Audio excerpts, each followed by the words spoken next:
Okay. Hello, everyone. In this talk, I'm going to discuss Redshift estimation techniques for the dark energy survey Y3 data. I'm Giulia Giannini, and I am a PhD student at IFAE in Barcelona. I'm going to first introduce the motivation why we have to focus on these techniques, and then briefly describe the dark energy survey before moving to the core of these talks, which are is the presentation of these two methods. The first is called Zombc, which is a neural network-based technique, and then clustering redshifts, which exploits cross-correlation of your target sample with a high-quality redshift sample. So we know that redshift estimation is one of the limiting factors in current wide field photometric galaxy surveys. And despite many different methodologies exist, they all have their flaws and issues. And since cosmology relies heavily on the accuracy of those estimates, then this translates into biases in the cosmological parameters. And for these reasons, novel techniques are being developed in order to overcome this problem. And the same is happening in the dark energy survey, which is a photometric wide field survey that has mapped 5,000 square degrees in the southern hemisphere using this 570 megapixel camera mounted in a Blanco telescope at CTIO in Chile. And over 6 years has observed 300 million galaxies and thousands of supernovae. And right now, we are preparing the publication of the results from the cosmological analysis of the first series of data and what we call the S03. So let's move to the first method. To introduce this, I'm going to show that so for using the grizY bands that are used to target the whole wide field, if you look at two different SIDs of two different types of galaxies redshifted, those are indistinguishable. And this type redshift degeneracy is the fundamental cause of uncertainties in redshift calibration. As you can see here, in grizY, they're totally indistinguishable. And instead, adding extra bands from other surveys or even from the S helps to break this degeneracy because finally they're distinguishable. Unluckily, those extra bands are available only for a subset of galaxies. And in the S, those are in the D fields. The D fields are required to have at least 10% lower noise than the wide field. And the S has observed with the photometry in 10 supernova fields and in Cosmos field, on top of also conducting few nights of observation in U and Y band. These fields were chosen because they're overlapping with other surveys, and this allows us to get availability of these other bands Y, J, H, and KS from the UltraVista survey for Cosmos and from the video survey for the other supernova fields. So this is the main ingredient of this method, so that these extra bands allow us to assign their redshift to different types of galaxies. And then moving to self-organizing maps. So this is an unsupervised neural network that is producing a lower dimensional representation of your input space. So it basically discretizes your input space. And in Zombc, this is sums are used to classify galaxies using their properties. It can be magnitude fluxes, and this phenotype classification, as I said, is possible using these extra bands.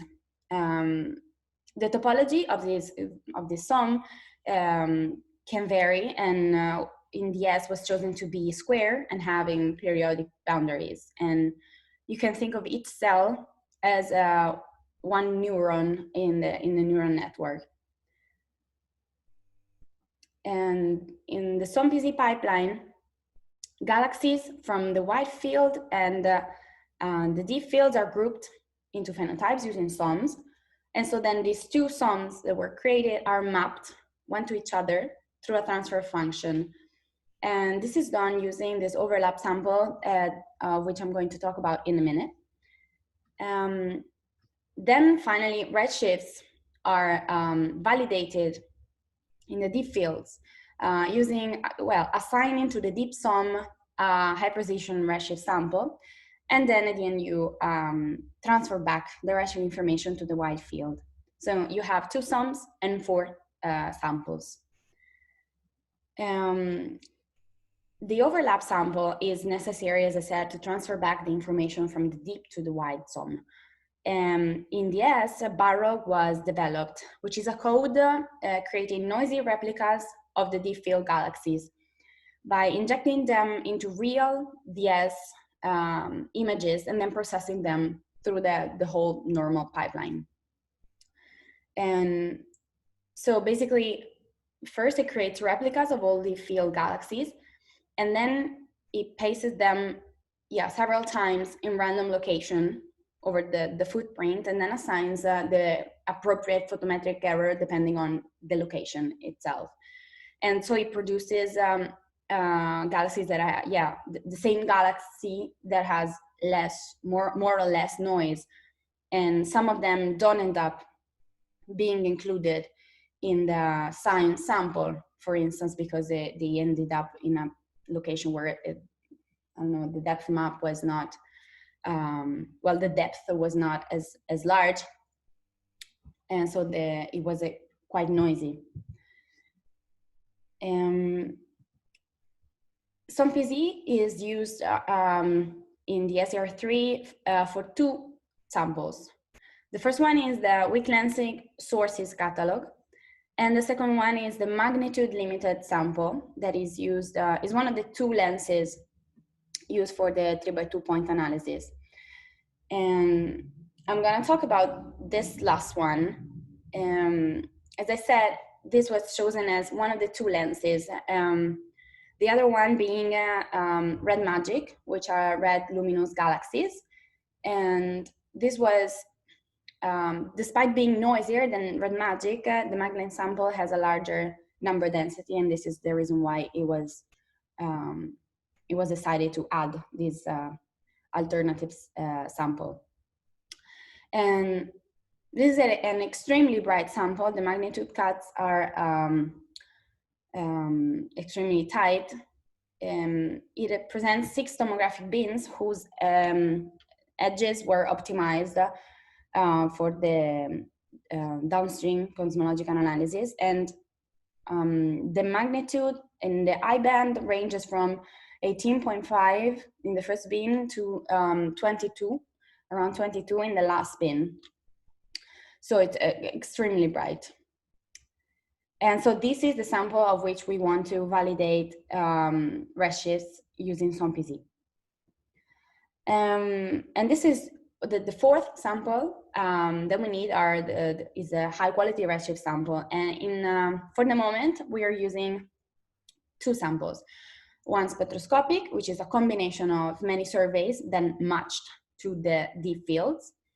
And then Cosmos 30, which is this high quality photometric redshift catalog that only exists, yes, of course, in the Cosmos field. Right now there is an ongoing discussion on whether to use those redshift samples separately, so to produce different N of Z's, one obtained with only spectroscopic and one obtained with only Cosmos, or even a combination of them to reduce shot noise. So this is an ongoing discussion. These are the deep sums. The grid is 10 by 10 cells, and it has, what you see here is the redshift sample, the combined redshift sample of species plus Cosmos. assigned to the deep sum, one sum for each tomographic bin. You can see that the sums are able to capture the features of the sample, and the assignment is not uniform.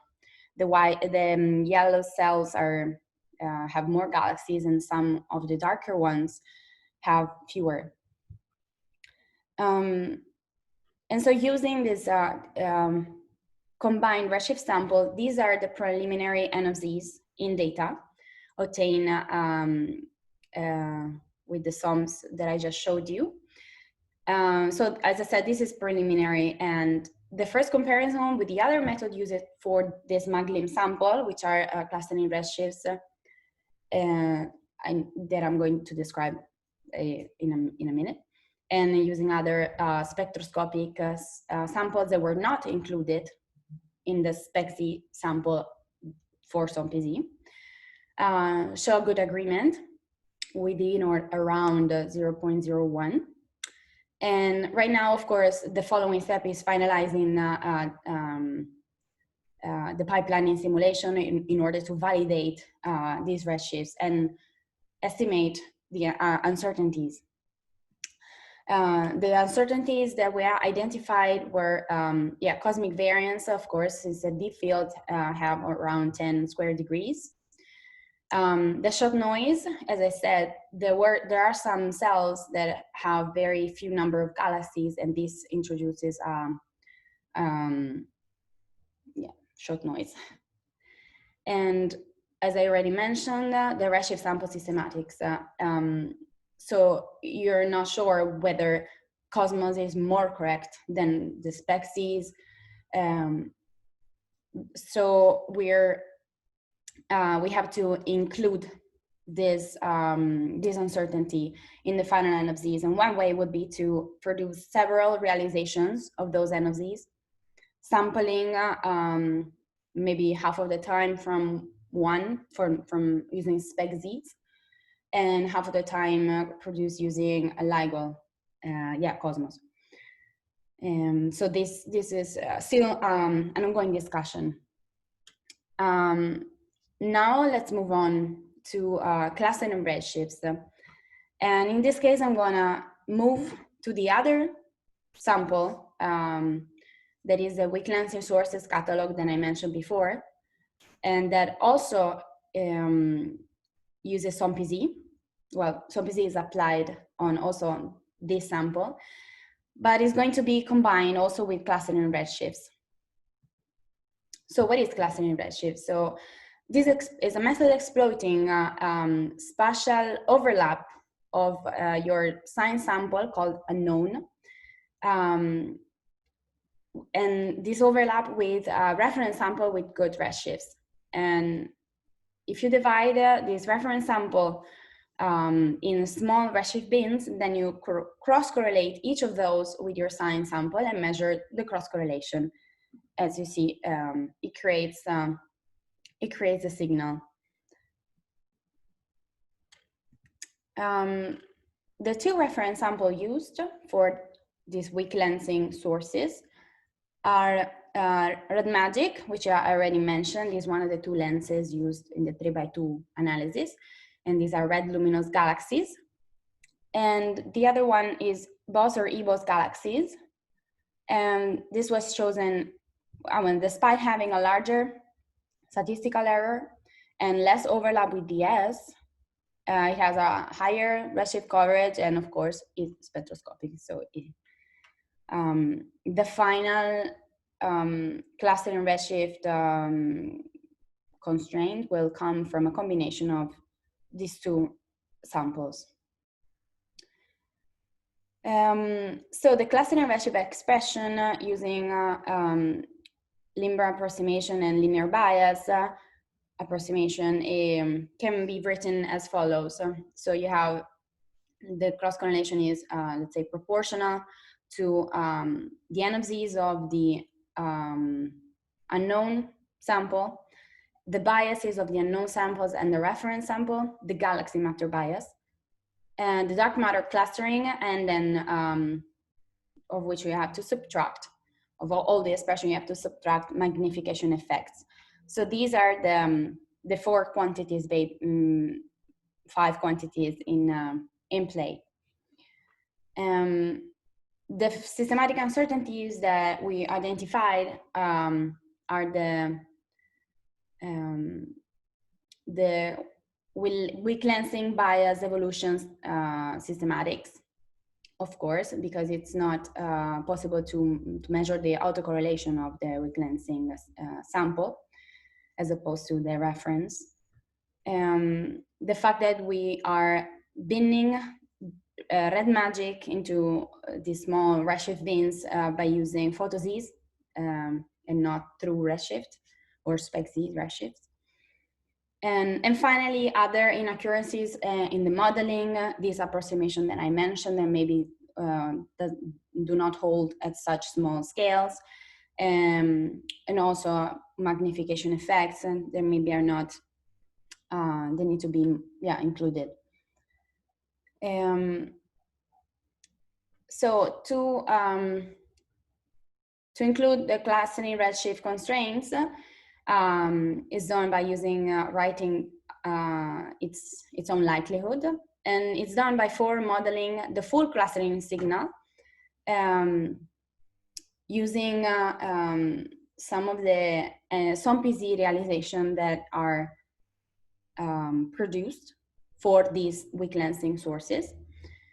And what is done, you compute this likelihood with the measure cross correlation in data. So this omega UR is a measurement, and omega hat instead is the model. And this is multiplied by a smooth function that takes into account all of the systematic uncertainties combined.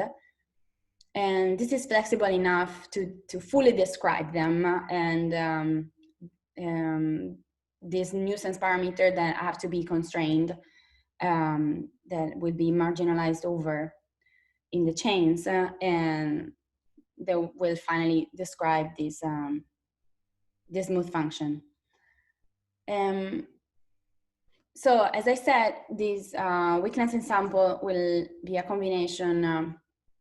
The redshift calibration of the weak lensing sample will be a combination of Zombc and clustering redshifts.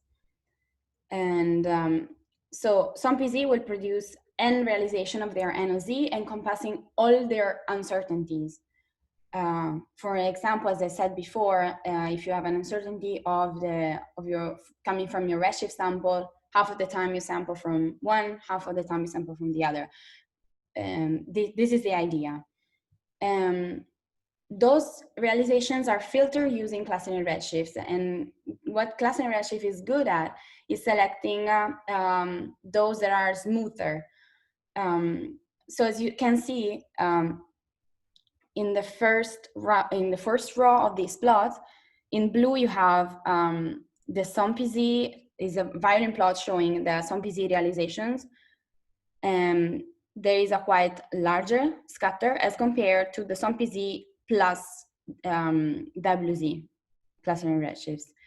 And clustering redshift is particularly good at tightening the scatter on the shape. And instead, in the bottom line, you see that is not able to reduce the width of the NFZs themselves. Okay, so, right. So I'm going to conclude by summarizing. So we know that redshift estimation is one of the limiting factors of wide field galaxy surveys, and new techniques are being developed. When the Zombc is a self-organizing map photo-Z that are used to classify galaxies in phenotypes, given their properties, and high quality redshifts and data from deep fields are used to break this type redshift degeneracies for the wide field galaxies. Instead, for clustering redshifts, cross-correlation of sign sample with high quality redshift samples bin in thin redshift bins is used. And the WZ likelihood is built by modeling the clustering signal And then the systematic uncertainty are estimated through a smooth function. And finally, for the weak lensing sample, some PZ and WZ likelihoods are combined. Okay, so that's all. Thank you very much for your attention, and I hope to see you at the discussion. Thank you. Okay, let's stop.